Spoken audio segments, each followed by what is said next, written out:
안녕하십니까. 박훈탁TV입니다. 미국은 비잔틴 제국과 달리 패방하지 않고 살아날 것입니다. 미국에서 기독교 부흥운동이 발생했습니다. 미국에 도전하는 중국의 GDP가 매년 마이너스 5에서 10% 성장하고 있습니다. 트럼프가 다음 주 화요일에 체포되면 2024년 대선에서 크게 이길 것입니다. 방송 전에 한 말씀 드리겠습니다. 여러분들 잘 아시다시피 제가 해임 취소 행정소송 진행하고 있습니다. 광주가 제기한 터무니없는 손해배상 청구 소송도 준비하고 있습니다. 여기 후원 계좌 있습니다. 자율 구독료 부탁드리겠습니다. 미국의 저명한 군사 역사가 빅토르 헨슨이 미국과 멸망 직전의 비잔틴 동로마 제국을 비교하면서 멸망 직전의 비잔틴 사람들이 그들이 처한 위기 상황을 이해하기 위해서 제 시간에 깨어나지 못했는데 지금 미국인들은 깨어나고 있는가라고 물었습니다. 서로마 제국의 멸망 이후에도 무려 1000년이나 살아남은 동로마의 비잔틴 제국의 수도 콘스탄티노플이 마침내 1453년 5월 29일 오스만 제국에 의해서 함락되었습니다. 이슬람 세력에 둘러싸여 열세였던 비잔틴 제국의 생존은 적을 분할하고 군사적 수렁을 피하며 지속적인 억지력을 보장하는 현실주의 외교에 달려 있었습니다. 여러 세대에 걸친 자기 희생으로 인프라에 대한 충분한 투자가 보장되었습니다. 각 세대는 단일 수로와 수조, 하수도 시스템, 세계에서 가장 복잡하고 강력한 도시 요새를 계승하고 개선했습니다. 눈부신 과학과 공학의 발전은 빠르고 거대한 갤리선과 화염 발사기를 비잔틴 제국에 제공했습니다. 서로마 제국의 성문법 체계가 만들어진 이후 비잔틴의 유스티니아누스 황제가 만든 법률 체계는 1000년 동안 군림했습니다. 이것은 대단한 인류사입니다. 그러나 비잔틴 제국의 수도가 무너졌을 때 80만 명의 거주자가 5만으로 줄어 있었습니다. 15만 명의 오스만 투르크 군대가 콘스탄티노플의 성벽으로 달려들고 있을 때 성 안에서 방어하는 병력은 7,000명에 불과했습니다.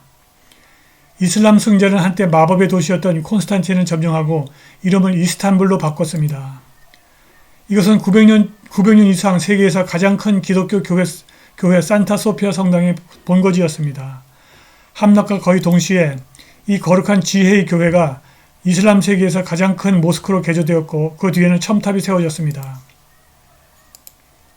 왜 그 강력하고 찬란한 비잔틴 제국이 무너졌을까요? 그리스도교가 분열했습니다. 서방의 캐톨릭과 동방 정교회는 끝없이 싸웠습니다.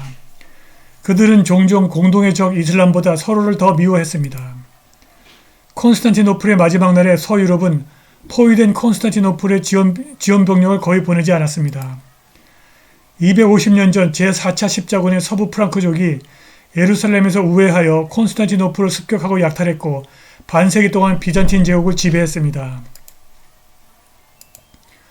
14세기 흑사병은 수만 명의 비잔틴인을 죽였고 수천 명의 사람들을 공포에 떨게 하여 비좁은 도시를 빠져나오게 만들었습니다.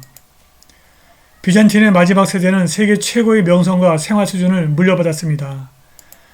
그런데 그들은 이전의 시민적 가치를 무시하고 모호한 종교 텍스트, 교리 및 어휘를 놓고 끝없는 싸움을 벌였습니다. 그들은 무기력한 군대와 해군을 정비하지 않았습니다. 그들은 흩어진 그리스어를 사용하는 제국을 결합하지 않았습니다. 콘스탄티노플의 위대한 성벽을 온전하게 유지하지도 못했습니다. 그들은 비잔틴의 주특기인 논스톱 무역으로 돈을 버는 대신 돈을 만들었습니다.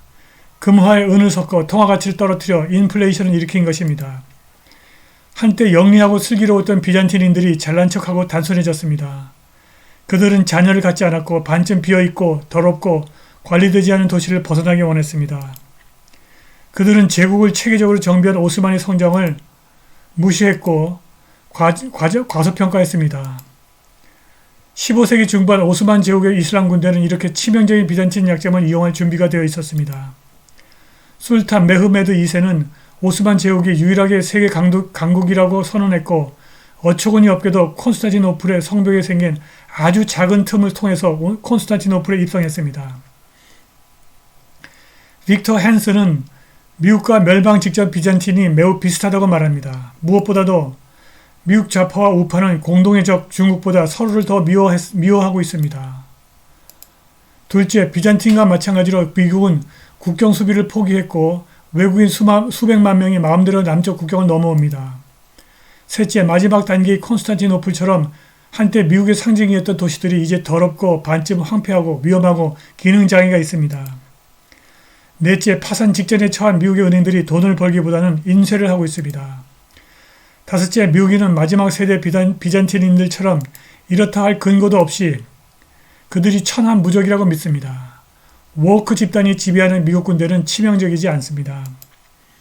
마지막 비잔틴과 마찬가지로 미국인들은 창조할 능력도 없는 주제에 선대가 담긴 예술가 조각을 허물고 싶어 합니다. 콘스탄티노플의 마지막 세대가 콘스탄티누스, 유스티니아누스, 헤라클리우스, 레오 황제의 위대한 시대를 비하했듯이 미국인은 워크 교리, 모호한 말싸움, 캔슬 컬처로 제2차 세계대전 이전의 미국의 위대한 시대를 비하하고 있습니다.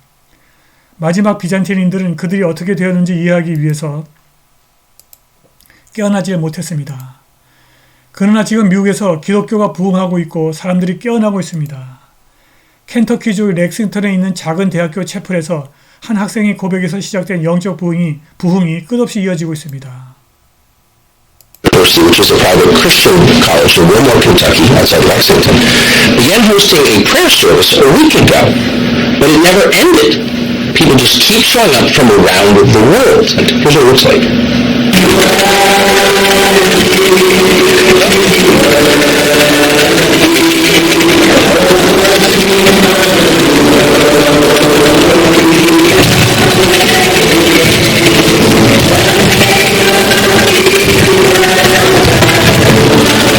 It's all over social media, on TikTok actually, of all places. Reports that people are flying in from Singapore and New Zealand to join. We're finding out, what is it?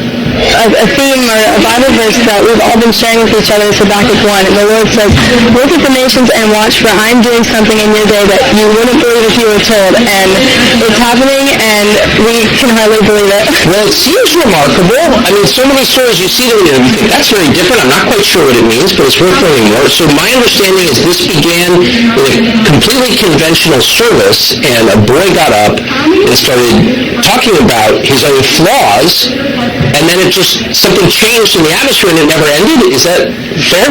So here at Asbury University, 3 mornings a week, we have chapel at 10 a.m. sharp. The whole student body gets together and we sing praise to the Lord, and we hear a message from a speaker. And for seemingly no reason at first, on Wednesday, February 8th, it didn't end. And that's kind of the logistical side of what's been going on. And then on the deeper side of things, what's been happening here since Wednesday is there's a young army of believers who are rising to claim Christianity, the faith, as their own, as a young generation and as a free generation. And that's why people can't get enough. That's amazing. So who are the people who are coming? Where are they coming from?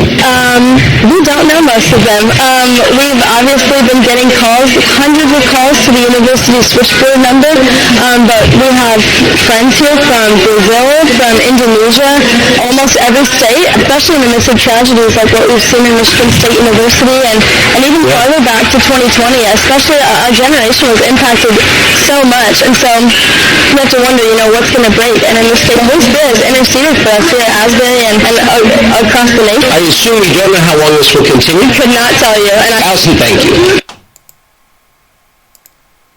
미국과 비잔틴의 또 다른 결정적 차별성은 중국이 오스만 제국과 다르다는 데 있습니다. 비잔틴 제국을 무너뜨린 오스만 제국은 우길승천했지만 중국 경제는 빠른 속도로 무너지고 있습니다. 코비드19가 발생하기 전 2019년 중국의 총 요소 생산성은 마이너스 3.319%였습니다.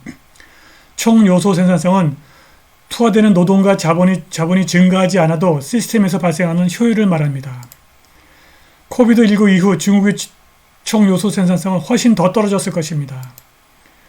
게다가 중국은 인구 감소로 노동 수입이 줄어들고 있고 부채 포화 때문에 중국 정부가 신용을 창출해도 그것이 개인과 기업의 자본 투입 증가로 이어질 수가 없습니다.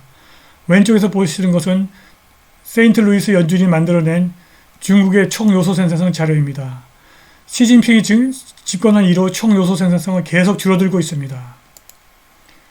부채 포화는 개인과 기업의 부채가 너무 많아서 더 이상 돈을 빌릴 수 없는 상태를 말합니다.